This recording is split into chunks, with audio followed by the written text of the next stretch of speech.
हजे अकबर मुंशी प्रेमचंद। हिंदी कहानी हजे अकबर प्रेमचंद। नसीर ने आंखें खोली। एक लम्हा तक दाया को खामोश देखता रहा। तब यकायक दाया के गले से लिपट गया और बोला, अन्ना आई, अन्ना आई।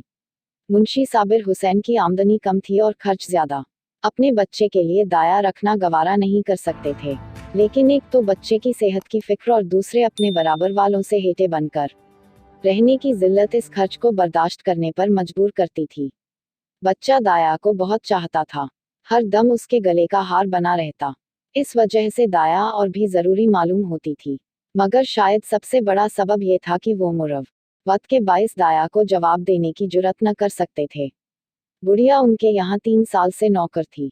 उसने उनके इकलौते बच्चे की परवरिश की थी। अपना काम दिल ओ जान से करती थी। उसे निकालने का कोई हीला न था और ख्वाह मख्वाह खच्चर निकालना साबिर जैसे हलीम शख्स के लिए गैर मुमकिन था।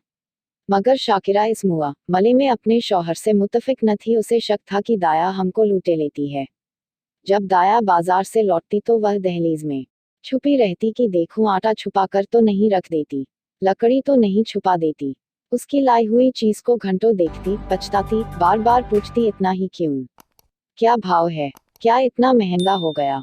दाया कभी तो उन बदगुमानियों का जवाब मुलायमत से देती, लेकिन जब बेगम ज्यादा तेज हो जाती तो वह भी कड़ी पड़ जाती थी। कस्में खाती, सफाई की शहादतें पेश करती, तरदीद और हुज्जत में घंटों लग जाते। करीब करीब रोजाना यही कैफियत रहती थी और रोज ये ड्रामा दाया की खफीफ सी अश्करेजी के बाद खत्म हो जाता था। दाया का इतनी सख्तियां झेलकर पड़े रहना शाकिरा के शकूक की आबरेजी करता था। उसे कभी यकीन न आता था कि यह बुढ़िया महज बच्चे की मोहब्बत से पड़ी हुई है। वो दाया को ऐसे लतीफ जज्बे का अहल नहीं समझती थी। तो इत्तेफाक से एक रोज दाया को बाजार से लौटने में जरा देर हो गई। वहां दो कुंजरिनों में बड़े जोशो खरोश से मुनाजिरा था। उनका मुसव्विर तर्ज़े अदा, उनका इश्तियाक लाअंगेज़ इस्तिदलाल, उनकी मुतशक्किल तज़हीक, उनकी रोशन शहादतें और मुनव्वर रिवायतें, उनकी तरीज़ और तरदीद सब बेमिसाल थी। जहर के दो दरिया थे, या दो शोले जो दोनों तरफ से उमका बाहम गुत गए थे। क्या रवानी थी, गोया कूजे में दरिया भरा हुआ। उनका जोशे इजहार एक दूसरे के बयानात को सुनने की इजाजत न देता था। उनके अल्फाज की ऐसी रंगीनी, तख्युल की ऐसी नौयत, उसलूब की ऐसी जिदत, मज की ऐसी आमद, तशबीहात की ऐसी मौजूनियत और फिक्र की ऐसी परवाज पर ऐसा कौन सा शायर है जो रश्क न करता। सिर्फ ये थी कि इस मुबाहिसे में तल्खी या दिल आजारी का शाइबा भी न था। दोनों बुलबुलें अपने अपने तरानों में महव थीं। उनकी मतानत, उनका ज़ब्ता, उनका इत्मीनान कल्ब हैरत अंगेज था। उनके ज़र्फ़े दिल में इससे कहीं ज्यादा कहने की और बदरजहा ज्यादा सुनने की गुंजाइश मालूम होती थी। अलगर्ज ये खालिस दिमागी ज़ेनी मुनाजिरा था। अपने अपने कमालात के इजहार के लिए एक खालिस जोर आजमाई थी, अपने अपने करतब और फन के जौहर दिखाने के लिए तमाशाइयों का हुजूम था। वो मुक्ताजिल किनायात व इशारे जिन पर बेशर्मी को शर्माती, वो कलिमात रकीक जिनसे अफूनत भी दूर भागती, हजारों रंगीन मिजाजों के लिए महज बाइसे तफरीह थे। दाया भी खड़ी हो गई कि देखूं क्या माजरा है, पर तमाशा इतना दिल आवेज था कि उसे वक्त का मुतलक एहसास न हुआ। यकायक 9 बजने की आवाज कान में आई तो सहर टूटा। वो लपकी हुई घर की तरफ चली। शाकिरा भरी बैठी थी। दाया को देखते ही तेवर बदलकर बोली, क्या बाजार में खो गई थी? दाया ने खतावाराना अंदाज से सर झुका लिया और बोली, बीवी एक जान पहचान की मामा से मुलाकात हो गई और बातें करने लगी। शाकिरा जवाब से और भी बरहम हुई, यहाँ दफ्तर जाने को देर हो रही है, तुम्हें सैर सपाटे की सूझी है? मगर दाया ने इस वक्त दबने में खैरियत समझी। बच्चे को गोद में लेने चली पर शाकिरा ने झिड़क कर कहा, रहने दो, तुम्हारे बगैर बेहाल नहीं हुआ जाता। दाया ने इस हुक्म की तामील जरूरी न समझी। बेगम साहिबा का गुस्सा फिरौ करने की इससे ज्यादा कारगर कोई तदबीर ज़ेन में न आई। उसने नसीर को इशारे से अपनी तरफ बुलाया। वो दोनों हाथ फैलाए लड़खड़ाता हुआ उसकी तरफ चला। दाया ने उसे गोद में उठा लिया और दरवाजे की तरफ चली, लेकिन शाकिरा बाज की तरह झपटी और नसीर को उसकी गोद से छीनकर बोली, तुम्हारा ये मकर बहुत दिनों से देख रही हूँ, ये तमाशे किसी और को दिखाइए। यहाँ तबीयत तसैर हो गई। दाया नसीर पर जान देती और समझती थी कि शाकिरा उससे बेखबर नहीं है। सकी समझ में शाकिरा और उसके दरमियान ये ऐसा मजबूत ताल्लुक था जिसे मामूली तुर्शियां कमजोर न कर सकती थी। इसी वजह से बावजूद शाकिरा की सख्त ज़बानियों के उसे यकीन न आता था कि वो वाकई मुझे निकालने पर आमादा है। पर शाकिरा ने ये बातें कुछ इस बेरुखी से की और बिलखुसूस नसीर को इस बेदर्दी से छीन लिया कि दाया से ज़ब्त न हो सका। बोली, बीवी मुझसे कोई ऐसी बड़ी खता तो नहीं हुई, बहुत होगा तो पाव घंटे की देर हुई है, इस पर आप इतना झल्ला रही हैं। साफ साफ क्यों नहीं कह देती कि दूसरा दरवाजा देखो, अल्लाह ने पैदा किया है तो रिज़्क भी देगा, मजदूरी का काल थोड़ा ही है। शाकिरा, तो यहाँ तुम्हारी कौन परवाह करता है, तुम्हारी जैसी मामाएं गली गली ठोकरें खाती फिरती हैं। दाया, हाँ खुदा आपको सलामत रखे, मामाएं दाइयां बहुत मिलेंगी, जो कुछ खता हुई हो माफ कीजिएगा, मैं जाती हूँ। शाकिरा, जाकर मर्दाने में अपनी तनख्वाह का हिसाब कर लो। दाया, मेरी तरफ से नसीर मियाँ को उसकी मिठाइयाँ मंगवा दीजिएगा। इतने में साबिर हुसैन भी बाहर से आ गए। पूछा, क्या है?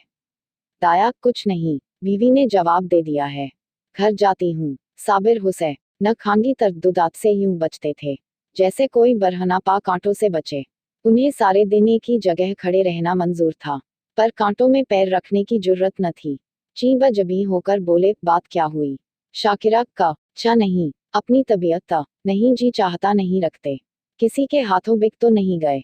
साबिर, तुम्हें बैठे बिठाए एक न एक खिचड़ी सूझती रहती है। शाकिरा, हाँ मुझे तो इस बात का जुनून है, क्या करूं, खसलत ही ऐसी है। तुम्हें यह बहुत प्यारी है तो ले जाकर गले बांधो, मेरे यहाँ जरूरत नहीं है। दाया घर से निकली तो उसकी आंखें लबरेज थीं। दिल नसीर के लिए तड़प रहा था कि एक बार बच्चे को गोद में लेकर प्यार कर लूं, पर यह हसरत लिए उसे घर से निकलना पड़ा। 3 नसीर दाया के पीछे पीछे दरवाजे तक आया, लेकिन जब दाया ने दरवाजा बाहर से बंद कर दिया तो मचलकर जमीन पर लेट गया और अन्ना अन्ना कहकर रोने लगा। शाकिरा ने चुमकारा, प्यार किया, गोद में लेने की कोशिश की, मिठाई का लालच दिया, मेला दिखाने का वादा किया। उससे काम न चला तो बंदर और सिपाही और लोलो और हवा की धमकी दी, पर नसीर पर मुतलक असर न हुआ। यहाँ तक कि शाकिरा को गुस्सा आ गया। उसने बच्चे को वही छोड़ दिया और घर आकर घर के धंधों में मसरूफ हो गई। नसीर का मुंह और गाल लाल हो गए, आंखें सूज गईं। आखिर वो वहीं जमीन पर सिसकते सिसकते सो गया। शाकिरा ने समझा था थोड़ी देर में बच्चा रो धोकर चुप हो जाएगा, पर नसीर ने जागते ही फिर अन्ना की रट लगाई। 3 बजे साबिर हुसैन दफ्तर से आए और बच्चे की ये हालत देखी तो बीवी की तरफ कहर की निगाहों से देखकर उसे गोद में उठा लिया और बहलाने लगे। आखिर नसीर को जब यकीन हो गया कि दाया मिठाई लेने गई है तो उसे तस्कीन हुई, मगर शाम होते ही उसने फिर चीखना शुरू किया। अन्ना मिठाई लाई। इस तरह 2-3 दिन गुजर गए। नसीर को अन्ना की रट लगाने और रोन के सिवा और कोई काम न था। वो बेज़रा कुत्ता जो एक लम्हे के लिए उसकी गोद से जुदा न होता था, वो बेज़बान बिल्ली जिसे ताक पर बैठे देखकर वो खुशी से फूले न समाता था, वो तायरे बेपरवाज जिस पर वो जान देता था, सब उसकी नजरों से गिर गए। वो उनकी तरफ आंख उठाकर भी न देखता। अन्ना जैसी जीती जागती प्यार करने वाली, गोद में लेकर घुमाने वाली, थपक थपक कर सुलाने वाली, गा गा कर खुश करने वाली चीज की जगह उन बेजान बेजुबान चीजों से पुर न हो सकती थी। वो अक्सर सोते सोते चौंक पड़ता और अन्ना अन्ना पुकार कर रोने लगता।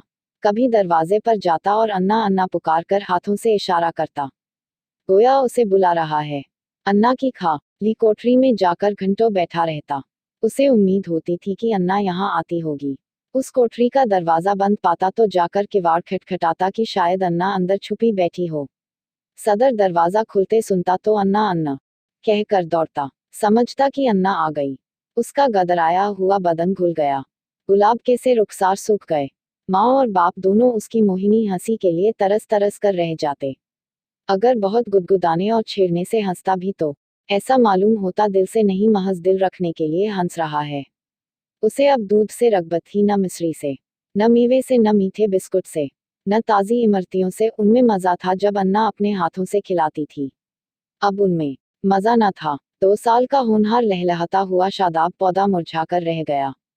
वो लड़का जिसे गोद में उठाते ही नरमी गर्मी और जबान का एहसास होता था, अब इस्तिख्वा एक पुतला रह गया था। शाकिरा बच्चे की ये हालत देखता खाकर अंदर ही अंदर कुटती और अपनी हिमाकत पर पछताती। साबिर हुसैन जो फितरतन खलवत पसंद आदमी थे, अब नसीर को गोद से जुदा न करते थे। उसे रोज हवा खिलाने जाते, नित नए खिलौने लाते, पर मुरझाया हुआ पौधा किसी तरह न पनपता था। दाया उसकी दुनिया का आफताब थी। उस कुदरती हरारत और रोशनी से महरूम होकर सब्जी की बहार क्यों कर दिखाता। दाया के बगैर चारों तरफ अंधेरा सन्नाटा नजर आता। दूसरी अन्ना तीसरे ही दिन रख ली थी, पर न सिर उसकी सूरत देखते ही मुंह छुपा लेता था, गोया वो कोई देवनी या भूतनी है। लम्हे वजूद में दाया को न देखकर नसीर अब ज्यादातर लम्हे ख्याल में रहता। वहां उसकी अपनी अन्ना चलती फिरती नजर आती थी। उसकी वही गोद थी, वही मोहब्बत, वही प्यारी बातें, वही प्यारे प्यारे गीत, वही मजेदार मिठाइयाँ, वही सुहाना संसार, वही दिलकश लैल ओ नहार। अकेले बैठे अन्ना से बातें करता। अन्ना कुत्ता भौंके, अन्ना गाय दूध देती, ना उजला उजला घोड़ा दौड़ता। सवेरा होते ही लोटा लेकर दाया की कोठड़ी में जाता और कहता, अन्ना पानी पी। दूध का गिलास लेकर उसकी कोठड़ी में रख आता और कहता, अन्ना दूध पिला। अपनी चारपाई पर तकिया रखकर चादर से ढांक देता और कहता, अन्ना सोती। शाकिरा खाने बैठती तो रिकाबियां उठा उठा अन्ना की कोठड़ी में ले जाता और कहता, अन्ना खाना खाएगी। अन्ना उसके लिए अब एक आसमानी वजूद थी जिसकी वापसी की उसे मुतलक उम्मीद न थी। वो महज गुज़िश्ता खुशियों की दिलकश यादगार थी, जिसकी याद ही उसका सब कुछ थी। नसीर के अंदाज में रफ्ता रफ्ता तिफलाना शोखी और बेताबी की जगह एक हसरतनाक तवक्कुल, एक मायूसाना खुशी नजर आने लगी। इस तरह 3 हफ्ते गुजर गए। बरसात का मौसम था, कभी शिद्दत की गर्मी, कभी हवा के ठंडे झोंके। बुखार और जुकाम का जोर था। नसीर की नहाफ्त इन मौसमी तगयुरात को बर्दाश्त न कर सकी। शाकिरा एहतियातन उसे फलालन का कुर्त पहनाए रखती, उसे पानी के करीब न जाने देती, नंगे पांव एक कदम न चलने देती। मगर रुतूबत का असर हो ही गया। नसीर खांसी में मुब्तला हो गया। 4 सुबह का वक्त था। नसीर चारपाई पर आंखें बंद किए पड़ा होता। डॉक्टरों का इलाज बेसुध रहा था। शाकिरा चारपाई पर बैठी उसके सीने पर तेल की मालिश कर रही थी, और साबिर हुसैन सूरत ए गम बने हुए बच्चे को पुरदर्द निगाहों से देख रहे थे। इस तरफ वो शाकिरा से बहुत कम बोलते थे। उससे एक नफरत सी होती थी। वो नसीर की इस बीमारी का सारा इल्जाम उसी के सर रखते थे। वो उनकी निगाहों में निहायत कमजोर सुफला मिजाज बेहिस औरत थी। शाकिरा ने डरते डरते कहा, आज बड़े हकीम साहब को बुला लेते, शायद उन्हीं की दवा से फायदा हो। साबिर हुसैन ने काली घटाओं की तरफ देखकर तुर्शी से जवाब दिया, बड़े हकीम नहीं, लुकमान भी आए तो इसे कोई फायदा न हो। शकीरा, तो क्या अब किसी की दवा ही न होगी? साबिर, बस उसकी एक ही दवा है और वो नायाब है। शाकिरा, तुम्हें तो वही धुन सवार है। क्या अब्बासी अमृत पिला देगी? साबिर, हाँ, वो तुम्हारे लिए तो चाहे जहर हो लेकिन बच्चे के लिए अमृत ही होगी। शाकिरा, मैं नहीं समझती कि अल्लाह की मर्जी में उसे इतना दखल है। साबिर, अगर नहीं समझती हो और अब तक नहीं समझा तो रोओगी। बच्चे से हाथ धोना पड़ेगा। शाकिरा, चुप भी रहो। कैसा शगुन जबान से निकालते हो? अगर ऐसी जली कटी सुनानी है तो यहाँ से चले जाओ। साबिर, हाँ तो मैं जाता हूँ, मगर याद रखो ये खून तुम्हारी गर्दन पर होगा। अगर लड़के को फिर तंदुरुस्त देखना चाहती हो तो उसी अब्बासी के पास जाओ, उसकी मिन्नत करो, इल्तिजा करो। तुम्हारे बच्चे की जान उसी के रहम पर मुनहसर है। शाकिरा ने कुछ जवाब न दिया। उसकी आंखों से आंसू जारी थे। साबिर हुसैन ने पूछा, क्या मर्जी है? जाऊं उसे तलाश करूं? शाकिरा, तुम क्यों जाओगे? मैं खुद चली जाऊंगी। साबिर, नहीं, माफ करो, मुझे तुम्हारे ऊपर इत्तेबार नहीं है। न जाने तुम्हारे मुंह से क्या निकल जाए कि वो आती भी हो तो ना आए। शाकिरा ने शौहर की तरफ निगाह मलामत से देखकर कहा, हाँ और कब? मुझे अपने बच्चे की बीमारी का कलक थोड़े ही है। मैंने शर्म के मारे तुमसे कहा नहीं, लेकिन मेरे दिल में बार बार ये ख्याल पैदा हुआ है, अगर मुझे दाया के मकान का पता मालूम होता तो मैं उसे कब की मना लाई होती। वो मुझसे कितनी ही नाराज हो लेकिन नसीर से उसे मोहब्बत थी। मैं आज ही उसके पास जाऊंगी, उसके कदमों को आंसुओं से तरकर दूंगी और वो जिस तरह राजी होगी उसे राजी करूंगी। शाकिरा ने बहुत जब्त करके ये बातें कहीं, मगर उमड़े हुए आंसू अब न रुक सके। साबिर हुसैन ने बीवी की तरफ हमदर्दाना निगाह से देखा और नादिम होकर बोले, मैं तुम्हारा जाना मुनासिब नहीं समझता, मैं खुद ही जाता हूँ। 5 अब्बासी दुनिया में अकेली थी। किसी जमाने में उसका खानदान गुलाब का सरसब्ज शादाब दरख्त था, मगर रफ्ता रफ्ता खिजा ने सब पत्तियां गिरा दी। बादे हवादिस ने दरख्त को पामाल कर दिया, और अब यही सूखी टहनी हरे भरे दरख्त की यादगार बाकी थी। मगर नसीर को पाकर उसकी सूखी टहनी में जान सी पड़ गई थी। उसमें हरी पत्तियां निकल आई थीं। वो जिंदगी जो अब तक खुश्क और पामाल थी उसमें फिर रंग और बू के आसार पैदा हो गए थे। अंधेरे बयाबान में भटके हुए मुसाफिर को शम्मा की झलक नजर आने लगी थी। अब उसका जुए हयात संगरेजों से न टकराता था, वो अब एक गुलजार की आबयारी करता था। अब उसकी जिंदगी मुहम्मल नहीं थी, उसमें मर्द पैदा हो गए थे। अब्बासी नसीर की भोली बातों पर निसार हो गई, मगर वो अपनी मोहब्बत को शाकिरा से छुपाती थी, इसलिए कि माँ के दिल में रश्क न हो। वो नसीर के लिए माँ से छुपकर मिठाइयाँ लाती और उसे खिलाकर खुश होती। वो दिन में दो दो तीन न बार उसे उपटन मलती कि बच्चा खूब परवान चढ़े। वो उसे दूसरों के सामने कोई चीज न खिलाती कि बच्चे को नजर न लग जाए। हमेशा दूसरों से बच्चे की कमखोरी का रोना रोया करती। उसे नजर बद से बचाने के लिए तावीज और गंडे लाती रहती। है उसकी खालिस मादराना मोहब्बत थी, जिसमें अपने रूहानी एहतिजाज के सिवा और कोई गर्ज न थी। उस घर से निकलकर आज अब्बासी की वो हालत हो गई जो थिएटर में यकायक बिजलियों के गुल हो जाने से होती है। उसकी आंखों के सामने वही सूरत नाच रही थी, कानों में वही प्यारी प्यारी बातें गूंज रही थी। उसे अपना घर फाड़े खाता था, उस काल कोठड़ी में दम घुटा जाता था। रात जूं तून करके कटी, सुबह को वो मकान में झाड़ दे रही थी। यकायक ताजे हलवे की सदा सुनकर बेइख्तियार बाहर निकल आई। माँ न याद आ गया, आज हलवा कौन खाएगा, आज गोद में बैठकर कौन चहकेगा। वो नगमाए मसरत सुनने के लिए जो हलवा खाते वक्त नसीर की आंखों से, होंठों से और जिस्म के एक एक अज़ू से बरसता था। अब्बासी की रूह तड़प उठी। वो बेकरारी के लम में घर से निकली कि चलूं नसीर को देखाऊं, पर आधे रास्ता से लौट गई। नसीर अब्बासी के ध्यान से एक लम्हा के लिए भी नहीं उतरता था। वो सोते सोते चौंक पड़ती। मालूम होता नसीर डंडे का घोड़ा दबाए चला आता है। पड़ोसनों के पास जाती तो नसीर ही का चर्चा करती, उसके घर कोई आता तो नसीर ही का जिक्र करती। नसीर उसके दिल और जान में बसा हुआ था। शाकिरा की बेरुखी और बदसलूकी के मलाल के लिए उसमें जगह न थी। वो रोज इरादा करती कि आज नसीर को देखने जाऊंगी, उसके लिए बाजार से खिलौने और मिठाइयाँ लाती। घर से चलती लेकिन कभी आधे रास्ते से लौट आती, कभी दो चार कदम से आगे न बढ़ा जाता। कौन मुंह लेकर जाऊं, जो मोहब्बत को फ्रेब समझता हो उसे कौन मुंह दिखाऊं। कभी सोचती कहीं नसीर मुझे न पहचाने तो बच्चों की मोहब्बत का एतबार नई दाया से परेज गया हो। ये ख्याल उसके पैरों पर जंजीर का काम कर जाता था। इस तरह 2 हफ्ते गुजर गए। अब्बासी का दिल हर दम उचाट रहता, जैसे उसे कोई लंबा सफर दरपेश हो। घर की चीजें जहां की तहां पड़ी रहती, न खाने की फिक्र न कपड़े की बदनी जरूरियात भी खला दिल को पुर करने में लगी हुई थी। अब्बासी की हालत उस वक्त पालतू चिड़िया की सी थी जो कफस से निकलकर फिर किसी गोशे की तलाश में हो। उसे अपने तई भुला देने का ये एक बहाना मिल गया। आमादा सफर हो गई। आसमान पर काली घटाएं छाई हुई थीं और हल्की हल्की फुवारें पड़ रही थी। दिल्ली स्टेशन पर जायरीन का हुजूम था। कुछ गाड़ियों में बैठे थे, कुछ अपने घर वालों से रुखसत हो रहे थे। चारों तरफ एक का हराम सा मचा हुआ था। दुनिया उस वक्त भी जाने वालों के दामन पकड़े हुए थी। कोई बीवी से ताकीद कर रहा था, धान कट जाए तो तालाब वाले खेत में मटर बो देना और बाग के पास गेहूं। कोई अपने जवान लड़के को समझा रहा था, असामियों पर बकाया लगान की नालिश करने में देर न करना और 2 रुपये सैकड़ा सूद जरूर मुजरा कर लेना।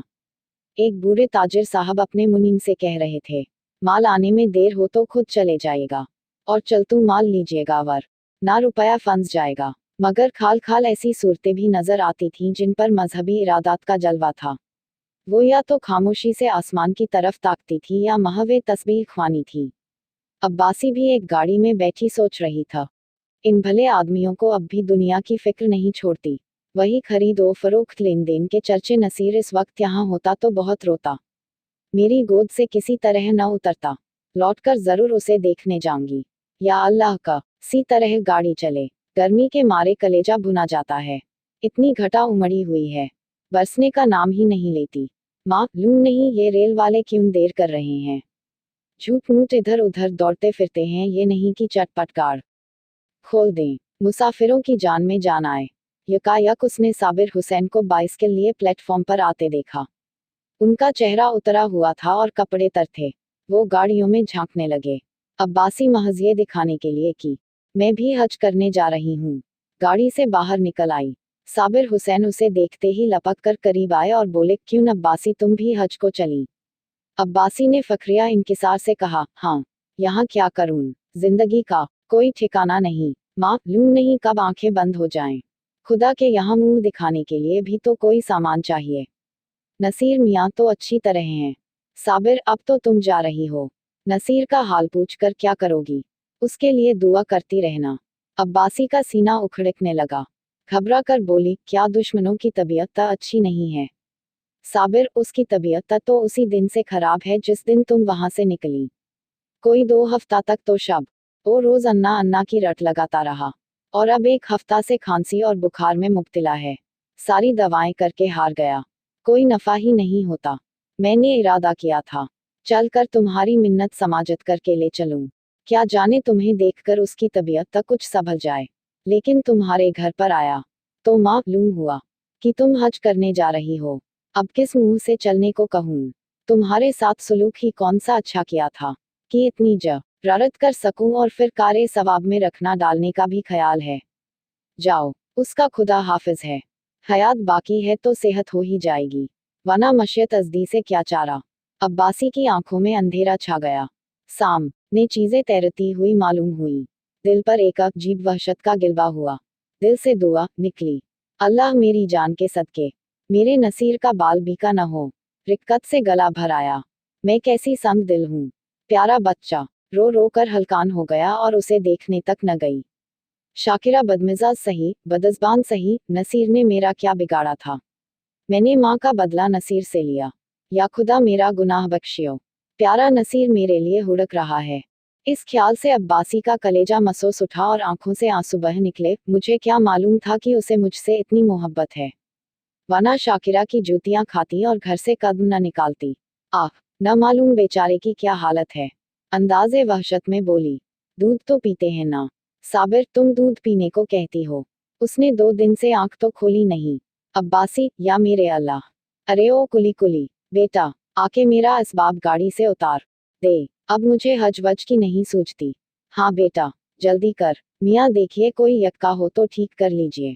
यक्का रवाना हुआ। सामने सड़क पर कई बधियां खड़ी थीं। घोड़ा आहिस्ता आहिस्ता चल रहा था। अब्बासी बार बार झुंझलाती थी और यक्काबान से कहती थी, बेटा जल्दी कर, मैं तुझे कुछ ज्यादा दे दूंगी। रास्ते में मुसाफिरों की भीड़ देखकर उसे गुस्सा आता था। उसका जी चाहता था घोड़े के पर लग जाते। लेकिन जब साबिर हुसैन का मकान का रीब आ गया तो अब्बासी का सीना जोर से उछलने लगा। बार बार दिल से दुआ निकलने लगी, खुदा करे सब खैर ओ आफियत हो। यक्का साबिर हुसैन की गली में दाखिल हुआ। दफन अब्बासी के रोने की आवाज आई। उसका कलेजा मुंह हको आ गया, सर तेवरा गया। मालूम हुआ दरिया में डूबी जाती हूँ। जी चाहा यक्का से कूद पड़ूं, मगर जरा देर में मालूम हुआ कि औरत मैके से विदा हो रही है। तस्कीन हुई। आखिर साबिर हुसैन का मकान आ पहुंचा। अब बासी ने डरते डरे दरवाजे की तरफ ताका, जैसे कोई घर से भागा हुआ यतीम लड़का शाम को भूखा प्यासा घर आए, और दरवाजे की तरफ सहमी हुई निगाह से देखे कि कोई बैठा तो नहीं है। दरवाजे पर सन्नाटा छाया हुआ था। बावर्ची बैठा हुक्का पी रहा था। अब्बासी को जरा ढारस हुई, घर में दाखिल हुई तो देखा कि नई दाया बैठी पोल्टीज पका रही है। कलेजा मजबूत हुआ। शाकिरा के कमरे में गई तो उसका दिल गर्मा की दोपहरी धूप की तरह कांप रहा था। शाकिरा नसीर को गोद में लिए दरवाजे की तरफ टकटकी लगाए ताक रही थी। गम और यास की जिंदा तस्वीर। अब्बासी ने शाकिरा से कुछ नहीं पूछा। नसीर को उसकी गोद से ले लिया और उसके मुंह की तरफ चश्मे पूर्णम से देखकर कहा, बेटा नसीर आंखें खोलो। नसीर ने आंखें खोली। एक लम्हा तक दाया को खामोश देखता रहा। तब यकायक दाया के गले से लिपट गया और बोला, अन्ना आई, अन्ना आई। नसीर का जर्द मुरझाया हुआ चेहरा रोशन हो गया, जैसे बुझते हुए चराग में तेल जाए। ऐसा मालूम हुआ गोया वो कुछ बढ़ गया है। 1 हफ्ता गुजर गया। सुबह का वक्त था। नसीर आंगन में खेल रहा था। साबिर हुसैन ने आकर उसे गोद में उठा लिया और प्यार करके बोले, तुम्हारी अन्ना को मारकर भगा दें। नसीर ने मुंह बनाकर कहा, नहीं रोएगी। अब्बासी बोली, क्यों बेटा, मुझे तो तूने काबा शरीफ न जाने दिया, मेरे हज का सवाब कौन देगा? साबिर हुसैन ने मुस्कुरा कर कहा, तुम्हें इससे कहीं ज्यादा सवाब हो गया। इस हज का नाम हज अकबर है।